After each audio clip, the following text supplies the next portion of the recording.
Hello दोस्तों, आज आप सबका स्वागत है हिस्ट्री अबाउट एनीथिंग के पहले एपिसोड में। और आज हम सब बात करने वाले हैं क्रिप्टो करेंसी के इतिहास के बारे में कि इसे किस तरह इजाद किया गया था और यह किस तरह से काम करती है। तो वीडियो में आगे बढ़ते हैं और बात करते हैं हिस्ट्री ऑफ क्रिप्टो करेंसी की।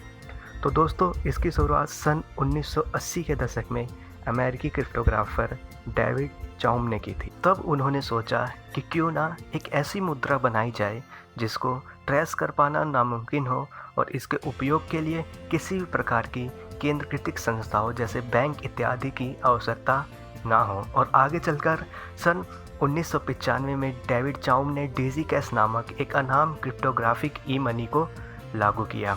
तो दोस्तों, अब आगे बढ़ते हैं और जानते हैं क्या था यह डिजी कैश और इसे किस तरह से खरीदा जाता था। दोस्तों, डिजी कैश एक डिजिटल मनी कंपनी थी। यह ई पेमेंट को अनोनिमस बनाती थी और इसमें साइबर बक्स का इस्तेमाल होता था। और इसको खरीदने के लिए यूज़र को बैंक से मनी विड्रॉ करवा के उसको साइबर बक्स में एक्सचेंज करवाना पड़ता था और जो उन्हें प्राइवेट की मिलती थी वह अपने पीसी में सेव करके रखते थे। और इसके उपयोग से यूज़र आसानी से गुड्स एंड सर्विसिंग के लिए भुगतान कर सकता था। मगर यह डिजी कैश मार्केट में कुछ ज़्यादा समय तक चल नहीं पाया और सन 1998 के अंत तक डिजी कैश बैंकरप्ट घोषित कर दी गई और फरवरी 2002 में डिजी कैश के सारे एसेट्स बेच दिए गए और इस तरह से डिजी कैश का एक अंत हो गया। बट दोस्तों, डिजी कैश एक प्रयोग के रूप में सामने आया और इसी मॉडल के विचारों को रेखांकित करते हुए एक व्यक्ति या कुछ लोगों के ग्रुप ने मिलकर सतोशी नामाकोतो नाम का उपयोग करके बिटकॉइन को बनाया। और मैं यहाँ दोस्तों आप सबको बताना चाहूँगा कि सतोशी नामाकोतो कोई रियल इंसान नहीं है और आज तक यह नहीं पता चला है कि बिटकॉइन को किसने बनाया है। और बिटकॉइन एक डिजिटल करेंसी है और इसे दुनिया की सबसे पहली क्रिप्टो करेंसी भी माना जाता है। बिटकॉइन सन 2008 में बनाया गया था और इसका उपयोग सन 2009 से शुरू कर दिया गया था। बिटकॉइन यह एक peer to peer computer network का इस्तेमाल करके अपनी ट्रांजैक्शन करवाता है। तो दोस्तों, अब वीडियो में आगे बढ़ते हैं और जानते हैं कि क्रिप्टो करेंसी कैसे काम करती है। तो दोस्तों, क्रिप्टो करेंसी असल में ब्लॉकचेन के माध्यम से काम करती है, यानी इसमें लेन देन का हिसाब रखा जाता है, साथ ही पावरफुल कंप्यूटर्स द्वारा इनमें माइनिंग कराई जाती है और जो यह कार्य करते हैं उन्हें हम माइनर्स कहते हैं। जब क्रिप्टो करेंसी में लेन देन होता है तो उसकी जानकारी ब्लॉकचेन में दर्ज की जाती है, यानी कि उसको एक ब्लॉक में रखा जाता है और इस ब्लॉक की सिक्योरिटी और इंक्रिप्शन का काम माइनर्स का होता है।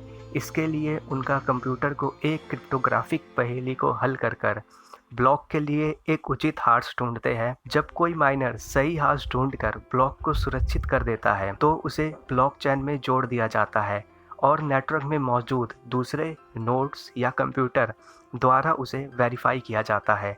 इस प्रोसेस को कॉन्सेंसस कहा जाता है। फिर कॉन्सेंसस में ब्लॉक को सिक्योर होने की पुष्टि की जाती है और जब वह सही पाया जाता है तो उसको स्कोर करने वाले माइनर्स को क्रिप्टो कॉइन्स दिए जाते हैं। यह दरअसल में एक रिवॉर्ड होता है जिसे प्रूफ ऑफ वर्क कहा जाता है। अब बात करते हैं दोस्तों एक फ़न फैक्ट की। क्या आपको पता है कि दुनिया में सबसे ज़्यादा क्रिप्टो कॉइन्स बिनांस ऐप के CEO चैंगपेंग झाओ के पास है और जिनकी टोटल वर्थ $96 बिलियन है। तो दोस्तों, वीडियो में आगे बढ़ते हैं और जानते हैं क्रिप्टो करेंसी के फ़ायदे और नुकसान के बारे में। क्रिप्टो करेंसी के फ़ायदे। क्रिप्टो करेंसी में फ़ंड ट्रांसफ़र सिर्फ 2 लोगों के बीच होता है और इसमें उसे किसी भी प्रकार की थर्ड पार्टी एप्लीकेशन जैसे credit card, debit card, bank इत्यादि की आवश्यकता नहीं होती है और इसके ज़रिए पेमेंट सेफ़ और सिक्योर भी रहती है, जो कि एक बहुत ही अच्छा ऑप्शन होता है। और दोस्तों, इसमें फ़ंड ट्रांसफ़र करने की फ़ीस भी बहुत ही ज़्यादा मिनिमल होती है, जिसके द्वारा ट्रांजैक्शन फ़ीस बहुत कम लगती है। और क्रिप्टो करेंसी में हाई रिस्क के साथ हाई रिवॉर्ड की भी संभावना होती है, क्योंकि इसमें सडन स्पाइक्स एंड ड्रॉप्स होते रहते हैं। और क्रिप्टो करेंसी के ज़रिए बहुत ही आसान तरीके से अपने डिजिटल कॉइन को किसी और देश की करेंसी जैसे US डॉलर, यूरो इत्यादि किसी में भी बदला जा सकता है और इसकी फ़ीस भी बहुत कम लगती है। और क्रिप्टो करेंसी के ज़रिए इंटरनेशनल पेमेंट करना भी बहुत ही ज़्यादा आसान हो जाता है। तो आइए वीडियो में आगे बढ़ते हैं और अब जानते हैं क्रिप्टो करेंसी के कुछ नुकसान के बारे में। क्रिप्टो करेंसी में काफ़ी उतार चढ़ाव होता है, जिसके कारण इसमें निवेश करना काफ़ी जोखिम भरा हो सकता है और कई बार इसमें लोगों को काफ़ी नुकसान भी होता है। क्रिप्टो करेंसी पर किसी प्रकार की बैंक या सरकार का हाथ नहीं होता है, इसलिए इसमें फ्रॉड भी बहुत ज़्यादा होते हैं और क्रिप्टो करेंसी का ज़्यादातर उपयोग इलीगल कामों जैसे स्मगलिंग, गन, ड्रग्स इत्यादि के लिए किया जाता है। तो दोस्तों वीडियो में आगे बढ़ते हैं और मैंने इसमें 2 जगह क्रिप्टोग्राफी की बात करी थी, जो कि एक बहुत ही अच्छा टॉपिक है। तो क्यों ना इस पर ही बात की जाए। क्या है यह क्रिप्टोग्राफी? जाते जाते इस पर ही बात कर लेते हैं।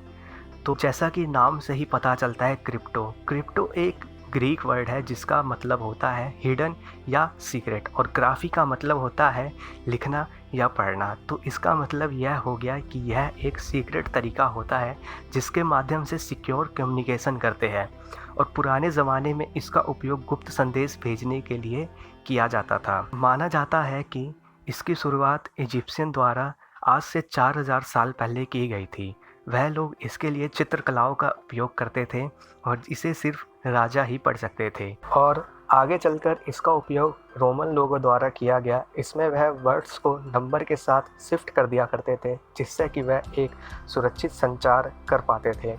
और आगे चलकर फिर 400 बीसी में स्पार्टन्स द्वारा इसका पहला टूल बनाया गया, जो देखने में सिलेंडर जैसा होता था और इस पर स्ट्रिप लगी होती थी और उस पर संदेश लिखा होता था, और इसे स्काई टेल कहते थे। और क्रिप्टोग्राफी का उपयोग आज भी सिक्योर कम्युनिकेशन के लिए किया जाता है, क्योंकि यह सबसे बेहतर उपाय होता है सिक्योर कम्युनिकेशन करने के लिए।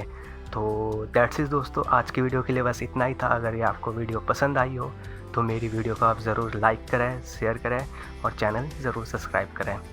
और अगर आप भी हिस्ट्री फ़ैन हैं तो देखते रहिए history about anything. Thank you for watching.